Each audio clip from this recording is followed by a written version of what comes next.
Good morning and welcome to another market update with Glenny Doge.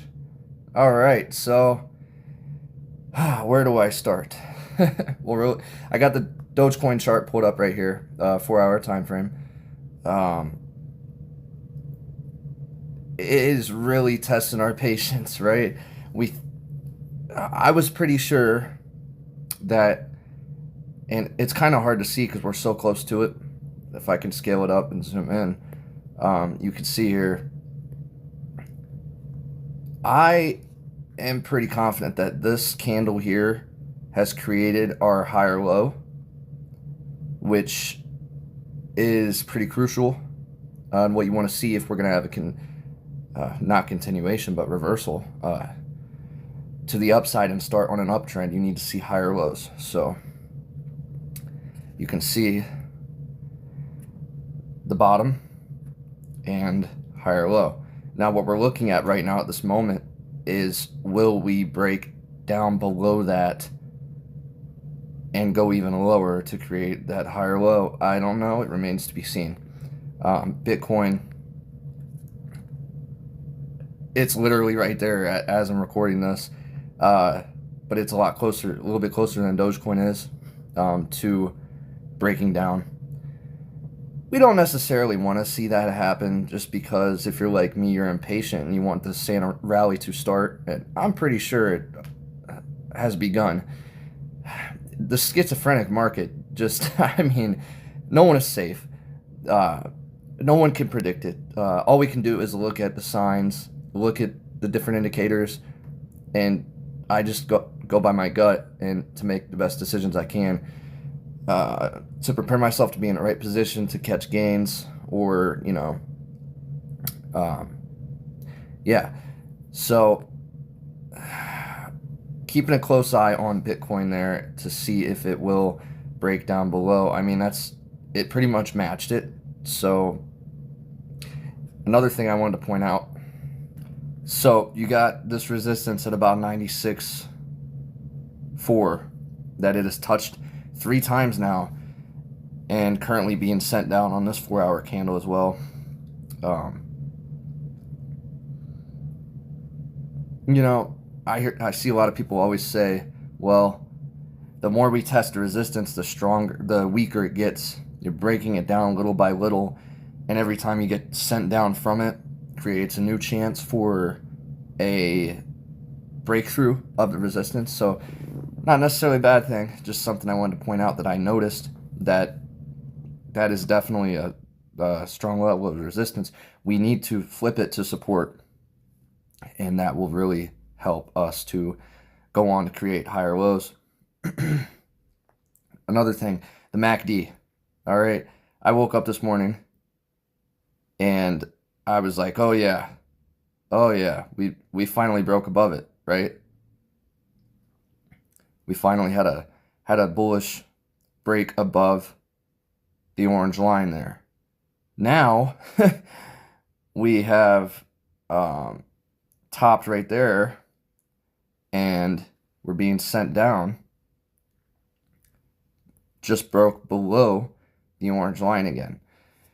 So it's just playing games with us.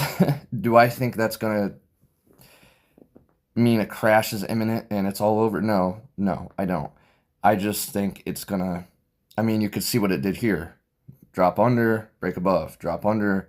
It's gonna break above again.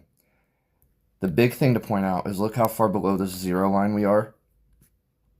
Like I said in yesterday's video, that zero line acts as a magnet, and it will pull us up, and eventually we'll cross above it as the rally is going, and we'll have some serious momentum. But this just shows that we're stuck down here for now, but it shouldn't be for too much longer. So there's that, right? What else do I want to mention? I have a few minutes here. By the way, thanks for tuning in, everybody. I appreciate it for watching this. Just trying to give you another perspective from another trader to kind of, see what's going on. I always like watching other people and getting other perspectives from other people. It helps me to create my own opinions, my own ideas. So If you could hit the like button and subscribe, I would really appreciate it. If you have any channel, I will follow back. I will subscribe back. I will like your stuff. Let's help each other out. I'm all for it.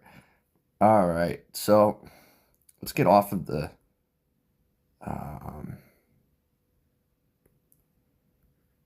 larger time frame. We'll go with the 15-minute.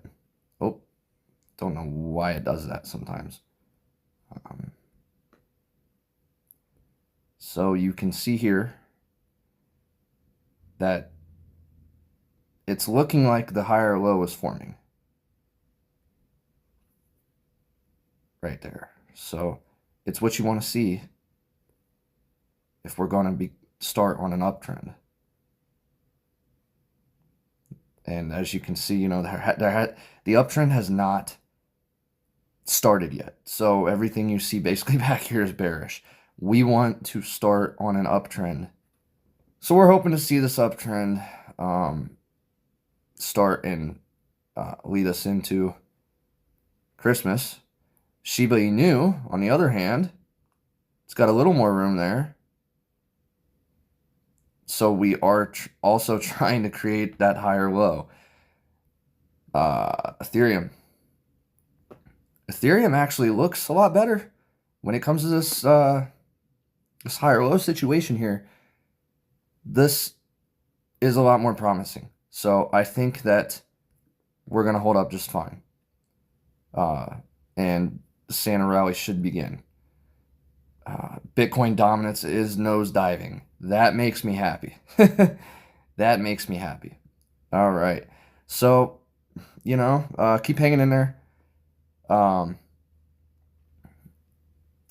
We're hoping for a big rally. And like I always say, it's only a matter of time before the next leg up of the market of this bull cycle. We're pretty deep into it, so there's not a whole lot of time left. You know, it depends on your specific coin when you're going to top. But it's imminent, and it's only a matter of time. So I think we're still at some very good entry levels for Shiba Inu, especially even Dogecoin. Look how much it dropped. You know, after the crash, you still have not recovered. You're still in a great area to buy a lot of these coins. So if you want to get in, I would say your time is running out. Crazy the difference in the Bitcoin and the altcoins. The Bitcoin holds up so much better. It's just, it is steady Eddie. That's why it's the gold standard. All right, I gotta go. As always, none of this is financial advice. I am not a financial advisor. You always have to do what's best for you.